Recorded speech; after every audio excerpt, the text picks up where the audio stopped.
The Dark Angel, Book 2, A Gathering of Gargoyles, Chapter 6, City of Thieves. Solstar slid gradually across the sky. Iriel felt no weariness, no hunger still, nor did the little dust shrimp hidden away among her garment's folds seem to require any food. She met no one. From time to time she spoke to the figurehead upon her staff, but the heron never awoke. The land began to fall at last. The cliffs no longer rose so high above the shore. Solstar hung due east directly beside her. She saw the city of Talis in the distance before. It stood upon a rocky arm of land jutting out into the sea. A steady trickle of travellers approached from the north and the west. Iriel lifted the hood of her travelling cloak. The wind off the sea had begun to rise. No one had paid her the slightest attention as she joined the others passing between the high double gates. Not the women in long tunics that fell to their shoes, nor the men in trousers and sarks. Their skin was pale, dusky blue. Iriel had never before seen Bernean skin. The city was smaller than Istaness, had none of the graceful arches and spires of the east. The buildings of Talis were all squat and square, half timbered of silvery wood and grey pearly sea stone. Iriel found herself passing through market streets and jewellers' streets. Perfumers brewed strange scented stuff. Knife makers offered hilts set with carbuncles and pearls. Once, in broad sunlight, Iriel saw a jeweller draw from his sleeve a tiny glass vessel half filled with blue fluid. Pure corundum, he whispered, offering it to the man with whom he bargained. The blood of the sea. One sup, he said, would keep one young for 12 years, and he was willing to part with it only for 1,000 times its silver weight. He twirled the vial then, its contents gleaming, swirling like water, but leaning closer. Iriel saw that it was dust, and very like the stuff that she'd scooped from the sea, though not so dark a blue. Neither the merchant nor his buyer even glanced at her, though moments earlier the seller had chased 2 ragged boys away. Iriel moved on. She crossed the square and found herself before a tavern. A high wall enclosed its yard, and 2 tall doorkeepers stood on the threshold of the supper hall, turning would-be guests and curious onlookers away. Iriel approached, expecting to be told the same, but neither so much looked at her, and she passed between them without trouble. Shrugging and puzzled, she supposed a mere player who would sing for her supper and sleep on the hearth must be beneath their notice. The hall was large, and people and tables crowding the room. The last of the dust light streamed through the windows. A great hearth took up half the far wall. Iriel had never before seen so much wood burned at once. In terrain where wood was scarce, they burned oil in lamps, but here great boughs and branches blazed, not the white or yellow flame of oil, but red. Only 2 others sat upon the hearth, one a solidly built young man with fair hair and pale green skin. His companion was a girl, younger than Iriel, lank and straight-limbed still. A circlet of twisted cloth kept her cinnamon hair from her eyes. Her skin was Bernean blue. Iriel knelt upon the hearth. She stood her staff in one corner and drew back her hood. The blue-skinned girl, who'd been gazing absently in her direction, started suddenly and stared at Iriel. Iriel glanced at her. "Is anything amiss?" she asked. She unfastened her cloak and laid it down and began unwrapping her bandolin. The girl stared a moment more, then shook her head and seemed to recover herself. "How long have you been there? I didn't see you." Iriel smiled. "Only a moment. I am Iriel." She sat, starting to tune her bandolin. The girl's expression abruptly brightened. "Astoria? I think you must be the only Storia in all of Talis tonight. No wonder the doorkeepers let you in. How much did they ask?" Iriel looked up. "Nothing. They paid me no attention at all." "They let you in for nothing?" the girl exclaimed, on her feet, then fists on hips, glared sourly at the door. "We had to buy our way in." She glanced at her companion, but the young man, though he watched both her and Iriel closely, said nothing.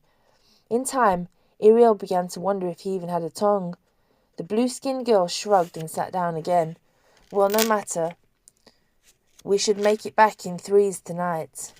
She leaned back against her companion and stretched. A server passed beside the hearth. Almost quicker than Iriel's eye could follow, the girl had snatched 6 olives from his tray. The boy moved on without a glance. Then the girl was tossing the fruits in a circle before her. The pattern became a figure 8. Just as suddenly she had turned to her companion, and the 2 were tossing the dark fruit between them in intricate loops. Abruptly, Iriel realized the girl had passed every one to her young man, who juggled one group single-handedly in a circle while making a figure eight between his already occupied hand and the three. Iriel stared. She'd never seen such a thing. The girl sprang up, did 2 handsprings upon the hearth, before flipping back to her feet with a gesture first to herself, then to her companion. Nat and Galnar, travelling players, feats to dazzle and delight. Her companion caught all 6 olives then, seemingly at once. He tossed 3 to Nat, who offered Iriel 1. Iriel accepted gratefully, bit into the dark salty flesh. Her hunger and thirst were beginning to return. She laid her bandolin upon the floor and glanced about to see when supper might be served. Outside, the light of setting Solstar was growing very dim. Iriel felt the evening chill even so near the fire. Servants began to close and bar the shutters. Torches were lit. The outer door drawn shut. Guests at tables began demanding the meal. It was brought almost at once. Huge platters of brittle meal cakes and animal's flesh. Baskets of violet plums. Nothing was given to the players on the hearth. And now, with only the taste of a single olive on her tongue, Iriel found her mouth watering, her limbs feeling weak with hunger. Well, murmured Nat after a little, I see they mean to leave us to ourselves. She glanced at Iriel with half a smile. Agile fingers are good at more than juggling. Then she rose and glided away between the tables, juggling empty mugs and plates at first for a bit of food or a sip of ale. After a while, their own hunger eased. Some guests then began tossing her more substantial titbits, which she pocketed and returned to the hearth at last, well laden. Iriel ate gladly. New apples and fried cakes and wings of forest lizards. She fed the dust shrimp crumbs as well, and once Galnar snatched full mugs from a passing tray so deftly the server never missed them. As Iriel lifted the sweet foaming honey beer to her lips, a strange, savage cry arose from outside the inn. Choking, she sat down the mug. The talk of the supper hall suddenly became much quieter. Some had turned their eyes to the door, opening on the tavern's courtyard. It stood ajar. The cry continued. Iriel felt her skin grow taut, a shiver take her as she listened. Then the eerie keening died away, and the guests turned back to their meals and their companions at the table. The hubbub gradually resumed. Iriel glanced at the girl beside her. What was that? Nat glanced up, licking her fingers of grease. She shrugged. Only the beast. It's been howling like that every now and again since they brought it in. What beast is that? Said Iriel. The girl looked up in earnest now. Do you not know? The beast that has been putting the whole countryside in terror these last months. Iriel shook her head. What has it done? They say, said Nat, it has never done anything to any honest traveller save stare at them and wail, though it's put thieves to flight, and more than one has felt its teeth. The girl leaned closer. Merchant folk have begun to stay away from fear of meeting it, and travellers have been afraid to move along the roads, even by day, save in large, well-armed caravans, which has spoilt the thieves' trade famously. So, at dawn this day month, the Irish bandits set out in search of it, and they have captured it, for they brought it back to the city in a wooden cage only hours ago. She nodded. It is they who sit there. Iriel followed the line of her gaze and spotted a band of roughly dressed women and men at one central table. She had taken little note of them before. Most of them wore gold in the lobes of their ears, and their captain a silver band high upon his one bare arm. All had dirks. They were eating off the finest plate in the house. Nat was saying, They have set their caged beast in the courtyard, and all the other guests are here in hopes of glimpsing it. Again the eerie wailing rose. Again the talk grew quieter. What will they do with it? Asked Iriel. The timbre of the unearthly cry set her teeth on edge. Nat shrugged. Sell it, I suppose, for a ruler's ransom. Saba, the bandit queen, keeps a stable of strange beasts in the north. Horses, I think they call them. Perhaps she will buy. She began to say more, but the guests, well satisfied of food and drink, had begun demanding entertainments. Nat and Galna rose from the hearth, tumbling and juggling in circles and arcs and intricate patterns that Iriel could not name. The watchers threw fruits and cakes to them at first, then spoons and cutlery, and finally coins, which seemed to vanish unexpectedly whenever Nat juggled. The guests only laughed and tossed her more. But at length it was Iriel's turn. Galna and Nat retired to the hearth. Iriel lifted her bandolin. She had meant to tell them some tale she had learned in Isterness. of silver perhaps, and her chieftain Imrahil. But the guests above the keening from without roared for a tale of a fantastical beast. So she told them the tale of the Dark Angel, sometimes singing, sometimes speaking. Iriel spoke of a Turanian girl who followed her mistress to the Dark Angel's keep, and the vampire's withered brides, the wraiths, and of the weird gargoyles that were his watchdogs. The quiet of the hall deepened. The click of the cups, the murmur died. The eerie yips from the courtyard ceased. Iriel had not reached the tale's end, had only come so far as the girls returned from the desert with the horse hoof cup, her freeing of the gargoyles from their silver chains. A great commotion from the courtyard suddenly, shouts, and then the sound of splintering wood, cries and running footfalls. Iriel broke off in mid-sentence. 2 bandits burst through the courtyard door. "Master!" one of them cried. "The beast is loose! It seemed quiet. We forgot to watch. We were intent upon the tail. It must have gnawed through the bars." The woman broke off with a shriek. Behind the pair the door gaped wide. No one had thought to shut or bar it. Guests nearby it scattered as a great haggard beast slunk into the room. It snarled dog-like and snapped. It was all over one even shade of grey. Even its eyes and teeth and tongue were grey. Its shabby matted fur stood on end. A collar of yellow metal encircled its throat. Iriel gazed upon it from the hearth. She felt her heart contract. Beside her Nat shrank against Galnor. Just then the beast caught sight of Iriel. Its grey eyes wild and wide, it padded towards her. Those in its path shrank away from it. Some held daggers, but none dared strike. Iriel half rose, put her bandolin from her. She could see the creature's skeletal ribs, ridges of spine along its back. Her knees gave way. "Grayling," she whispered. "Grayling, the first gargoyle ever I tamed. What has become of you? You are all bone beneath the skin." For a moment the gargoyle stared at her, lips pulled back from its broken teeth, tongue loose and lolling. It panted hoarsely. Its tattered ears lay flat against the skull. Iriel held out her arms to it. "I did not set you free that you should come to this." The beast bellied down before her on the floor. It crept forward, a strange whine gibbering from its throat. Its curved claws scattered the rushes, scathed the floorboards underfoot. The creature reached her knees. Iriel bent to stroke it as the grey beast laid its huge and grisly head upon her lap. There was not a sound in the room but the soft, harsh breathing of the lookers-on and the fizzing crackle of the fire. "A sorceress!" someone whispered then. "The saw story is a witch! See how she has charmed the beast!" Iriel did not look up, and was unaware of the inn's guests shifting uneasily, of Nat staring from Galna's arms. The bandits of Arles gazed upon her in outright rage. Ariel stroked Gargoyle's heavy, strange head and fingered its matted, thin fur. "What has become of you?" she murmured again. "You do not look as though you have tasted food since you left me. Eat this." She reached into her pack. "More sorceries," the woman cried. "What's that in her hand?" "A jewel? A dagger? It's just a plum," murmured Nat, coming away from Galna a little. Iriel dusted the fine fuzz from the apricot, held it out. The gargoyle ate eagerly, almost desperately, strained to swallow against the collar about its throat. Its grey tongue slavered, catching the runnels of blood-coloured juice. When she held only the clean stone in her hand, the gargoyle set her lips to it, not gnawing at it, but Iriel drew it gently away. "Not the seed," she told it. "I have promised to save the seeds."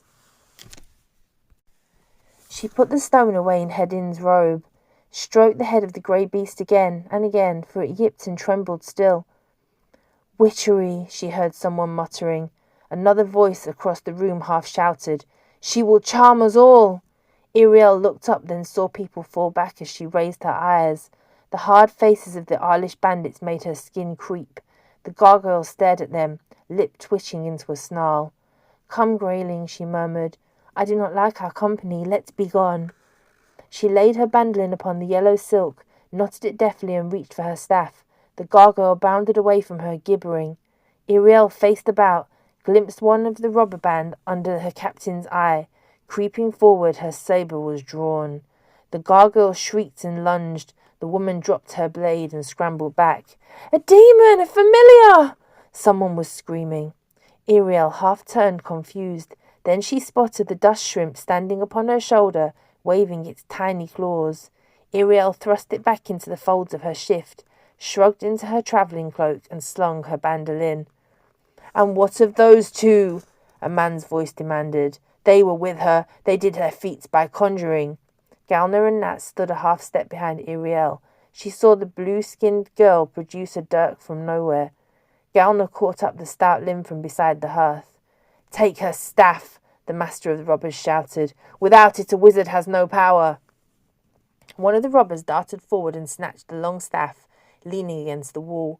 The boy was away before Iriel could stop him, but as his hand closed roughly upon the wood, the heron awoke with a startled cry. Beating her wings, she shouted, "Unhand me!" The youth flung the staff from him with a cry. Iriel caught it and laid her hand upon the gargoyle's collar. She approached the captain of the thieves. "Why do you set your people against me?" she demanded. Galna and Nat had come behind her. "I have done you no injury." The bandit lord eyed her uneasily, tugging one tail of his moustache. "You have stolen my beast," he answered at last. "You with your singing and your sorceries." "Your prisoner," said Iriel. "I am no sorceress. The beast is worth a queen's ransom," the bandit snapped.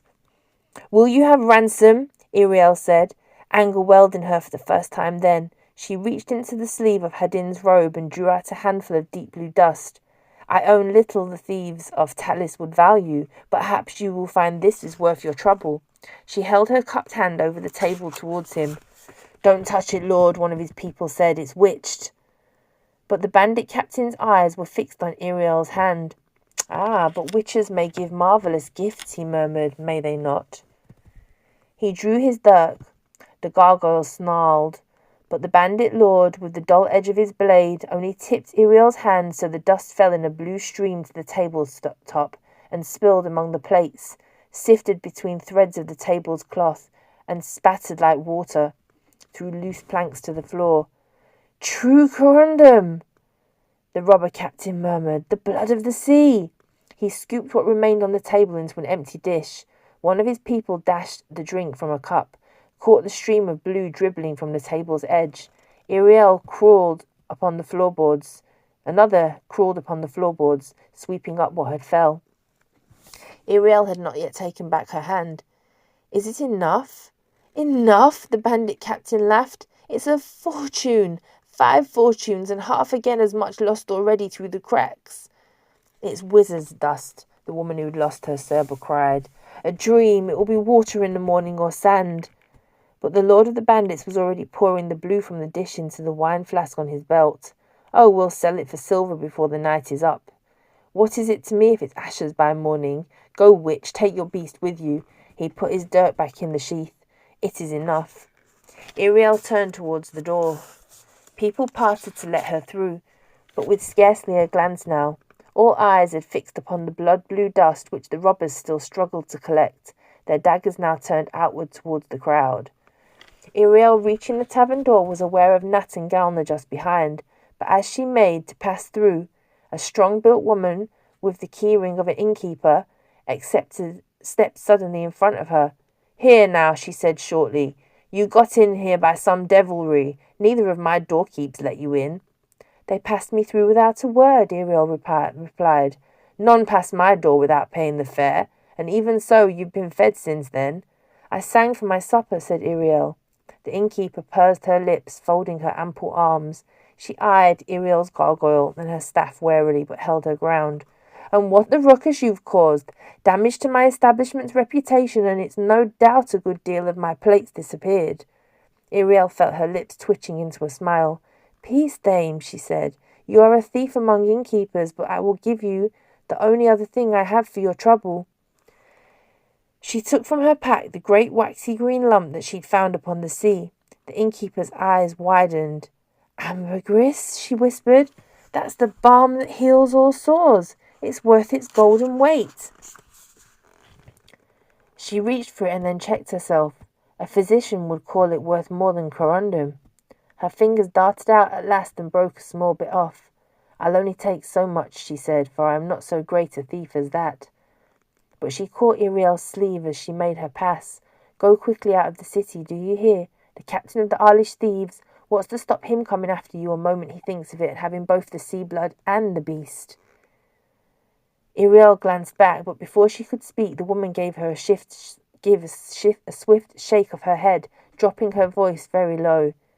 You have a strange companion, mistress, and a strange staff, and strange goods in your pack. But I have seen sorcerers in my day, and you are no sorceress. Iriel laughed a little then, softly. She stowed the rest of the ambergris. Nat and Galmnar moved over the threshold past her. Iriel kept her eyes on the innkeeper still. I thank you for your advice, ma'am, she told her. I'll follow it. Her companions now waited in the darkness beyond the door, taking the gargoyle by its brass collar. Iriel went to join them, ducking out into the night.